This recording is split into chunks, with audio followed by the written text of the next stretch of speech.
दुनिया के सबसे महान वैज्ञानिकों में से एक थॉमस अल्वा एडिसन बहुत ही मेहनती इंसान थे।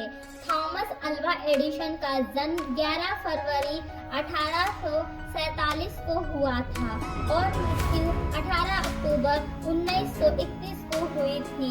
उन्होंने कई आविष्कार किए, जिसमें से एक सबसे खास है बल्ब। बल्ब का आविष्कार थॉमस अल्वा एडिसन को काम करने का नशा था।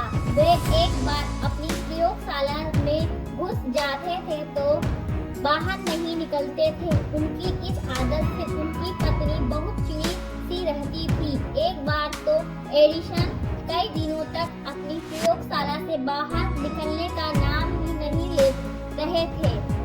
आखिरकार बहुत दिनों के बाद जब वह अपनी प्रयोगशाला से बाहर निकले तो उनकी पत्नी ने कहा, तुम दिन रात काम में लगे रहते हो, कभी तो छुट्टी ले लिया करो। एडिसन ने कहा, मैं छुट्टी लेकर जाऊंगा भी तो कहाँ। पत्नी ने कहा, जहाँ तुम्हारा मन करे, तो जो जगह तुम्हें प्रिय हो तुम वहीं चले जाओ। अच्छा तो मैं वहीं जाता हूँ।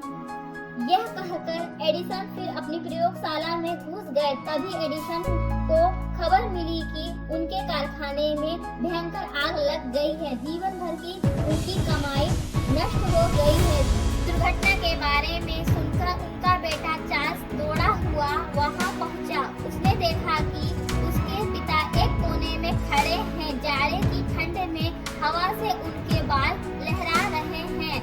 अपने पिता के लिए बेटे का दिल बिलख रहा था। चार्ल्स को देखते ही एडिसन ने जोर से कहा, तुम्हारी माँ कहाँ है?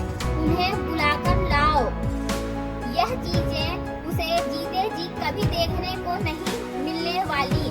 अगले दिन अपनी अनेक उम्मीदों और सपनों को राख के बीच देखते हुए एडिसन ने कहा, तबाही की भी कीमत होती है, हमारी सारी गलतियों को जला देती है। हम अब नए सिरे से जिंदगी शुरू कर सकते हैं। इस दुखद घटना के केवल 3 महीने बाद ही उन्होंने टेलीफोन का आविष्कार किया। यह कहानी